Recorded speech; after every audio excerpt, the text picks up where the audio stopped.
Pois é, torcedor, a política do esporte tá fervendo, né? E isso é normal, feito também tem no Vasco, no Corinthians, no Palmeiras, no Flamengo, é política de clube gigante.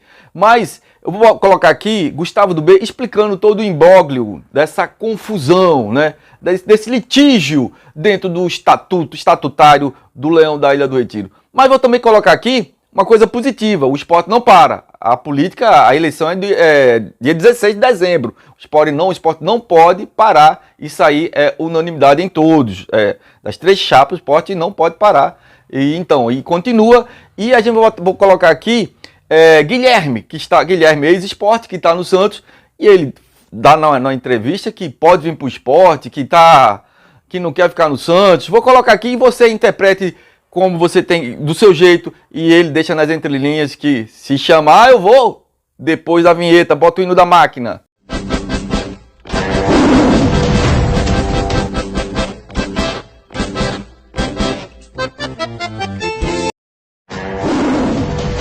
Você é esporte, então você veio para o lugar certo. Aqui é seu lugar, se inscreve, dá um like e aperta o sininho. Vou colocar aqui uma entrevista de Gustavo do B, tentando acalmar, equilibrar os bastidores que está fervendo da política do esporte. É muito parecida como tem lá no Vasco também. Pois é, torcedor. Mas aqui eu quero dizer para você que é normal essa política forte num clube que tem que é grandioso, uma massa extraordinária, uma nação rubro-negra, né? Pois é, mas o problema que eu estou entendendo aqui é que o estatuto, no parágrafo 85, não proíbe duas reeleições, né? Mas como a gente entende que em 2021 Yuri era vice da chapa de Leonardo Lopes, né? Quando houve a renúncia, a chapa de Bivar ganhou em 2021. Houve uma renúncia de Milton Bivar. Então teve uma nova eleição, né, 15 dias, aqui relembrando. E a chapa de Leonardo Lopes, e que o vice era Yuri Romão, ganhou. Então quando ganha tanto o presidente como o vice-presidente. É porque a gente tem uma cultura aqui no Brasil de descartar o vice. Não, mas o vice é vice. A chapa venceu por causa também do vice. Porque às vezes a gente tem uma chapa de presidente e o vice não é bom e a chapa não flui. A chapa é uma junção do vice, do presidente e do vice, né? Porque a gente tem uma cultura de deixar de lado o vice. Por exemplo, o vice de Yuri, nessa gestão dele, a gente não viu muito pouco, né? Viu muito pouco, que era o Zé Roberto Moura, viu muito pouco. Torcida rubro-negra. Olha, eu não quero polemizar mais esse assunto, eu quero só assim deixar claro que o que aconteceu foi o seguinte. Primeiro, eu quero deixar aí que não tenho nada contra Yuri, respeito muito ele, conheço ele há vários anos. Mas o que acontece é que houve uma mal condução por parte dele. Houve um almoço, uma reunião com todo o grupo político dele, com mais outras pessoas, e que ficou pactuado uma situação de uma chapa, né? E que isso foi construído e o candidato naquela ocasião era, no caso, o Zé Roberto, com Rafael na vice, Admar Rigueira como presidente do conselho e Caula como vice. Então as pessoas começaram a trabalhar. Acontece que nesta semana houve uma mudança, ele inclusive tinha ressaltado que não podia, porque já tinha colaborado 3 anos, tinha se prejudicado financeiramente, e agora tinha que voltar às suas atividades. Ele mudou de ideia. Então, sem dar satisfação a essas pessoas que lá estavam, né? Eu acho que deveria ter uma reunião, mas isso aí foi o retrato da mal condução. Até aí tudo bem. Chegou e não quis, inclusive, que no caso do Zé Roberto fosse vice, é um direito que assiste. Apenas este é um fato. O outro fato é a questão da elegibilidade, que isso está gerando um litígio grande do clube, um racha, e que não é bom para o esporte. Então eu espero que isso seja resolvido. Na própria chapa dele, ele tem nome da confiança dele, eu já citei aí a outros colegas seus, né? Tem o próprio, um amigo nosso, Bruno Chuamba, o pai dele, Dr. Pedro Chuamba, tem o nosso Paulo Pérez, que é uma liderança também, que é um empresário muito bem sucedido, que seria uma renovação.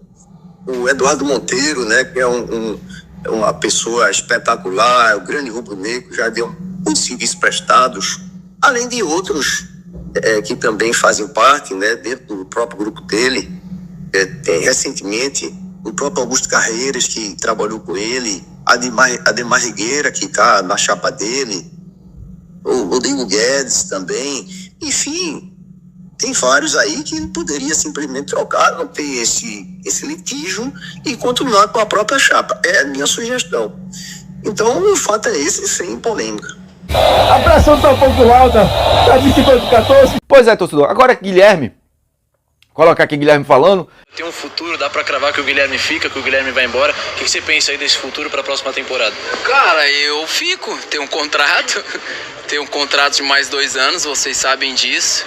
Assim como vocês, eu tô vendo algumas coisas que têm saído, então eu tô igual vocês também. Não chegou nada pra mim, tanto é que ontem mesmo falei com o meu empresário e também pra ele não chegou nada. Então o Guilherme tem contrato com o Santos, tô feliz aqui, vocês sabem muito bem disso, me identifiquei muito bem. Bom, tá aí o preço de um trabalho muito bem feito, o carinho do torcedor, isso que é o mais importante. Então, por mim, Guilherme, eu fico, amado. A não ser que tenha alguma surpresa aí no meio do caminho, mas hoje dizendo, eu fico com toda certeza. Queria até, dentro da tua experiência com futebol, né? Nessa temporada, a sua participação, ela foi um destaque dentro do elenco do Santos, tanto que teve um momento que nós conversamos que o Flamengo tinha feito uma sondagem ao teu futebol. E o que a gente tem de informação nesse período agora pós-campeonato é que o Santos vê você como um ativo importante e que, se aparecer proposta, o Santos não vai se recusar a conversar. Para você vê isso com bons olhos? É normal do futebol? Porque você foi um dos destaques, apareceu uma coisa boa para você e para o Santos, vale o negócio ou não? Você quer seguir para fazer um ano no Santos na primeira divisão, Guilherme? Amado, eu li isso também e esse é o futebol, né? Eu fico feliz pela temporada que eu fiz. No meu ver, uma temporada muito boa, sólida também. Eu acho que eu tive um momento de oscilação ali no começo, que a gente também conversou, eu acho super normal, mas acabei retomando e acabei bem também o fim de ano. E, cara, eu acredito que deve vir chegar algumas coisas, não chegou ainda, senão o Santos já tinha me procurado. Mas eu acho que deve chegar, né, por tudo aquilo que a gente fez, né, e o que tem falado aí também, que o Santos eu acredito que vai escutar se chegar alguma proposta.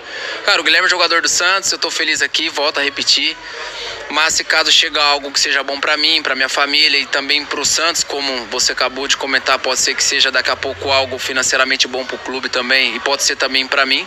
Com certeza a gente vai conversar e vai sentar, né, pra ver o melhor pra ambos os lados. Ele dá na entrelinhas que não tá... Lógico que ele tem contrato com o Santos, que ele vai dizer, eu tenho um contrato com o Santos, tem que cumprir, não pode ser contra o contrato, né, vigente. O contrato que ele tem com o Santos, tem que cumprir o contrato. Mas ele deixa nas entrelinhas que, ó, tô aqui, meu empresário fala que não chegou nada. Se chegar eu e minha família, vai pensar. E a gente sabe que Guilherme ama Recife. Uma das passagens que Guilherme teve aqui no Recife foi uma passagem que marcou muito. Né? A gente vê nas redes sociais Guilherme falando do esporte, que a gente vê sempre Guilherme, qualquer coisa aqui que toca o nome dele, tá aqui em Recife falando. Então Guilherme é um cara muito próximo, como Diego Souza foi, como o Lucas Lima tá sendo, como André Balada foi também, como Magrão foi, como tem uma identidade com a cidade e com o clube, com a mística do clube. Então Guilherme dá a entender que a gente tem que saber, o esporte não para, o esporte não pode parar, que o esporte tem não importa as 3 chapas que estão aí. O que importa é que o esporte tem o Rafael Arruda, o Rafael Campos, o Antônio, né? Não importa quem seja, o que importa é que o esporte vai enfrentar uma Série A. O esporte não pode parar. Quem está na gestão agora ainda é o gestor, o comitê gestor com o Guilherme Beltrão, com o Guilherme Falcão, com o Rafael Campos, e eles estão aí, tem que estar trabalhando, né? E os profissionais da área. Então o esporte tem que ficar ativo no mercado. Não pode se prender à política. Não pode se prender à política. A política é só um dia 16 de dezembro. E o esporte tem que estar funcionando, senão o esporte na Série A vai deixar a política atrapalhar um processo. Não pode deixar a política atrapalhar um processo. A política vai decidir democraticamente no dia 16. No dia 16 a gente vai saber quem vai seguir o biênio 25 e 26. Pois é, valeu, torcedor do esporte. Seque mais que tá pouco, tá bom? Vai passar semana de cabeça inchada porque o Sport ganhou de novo!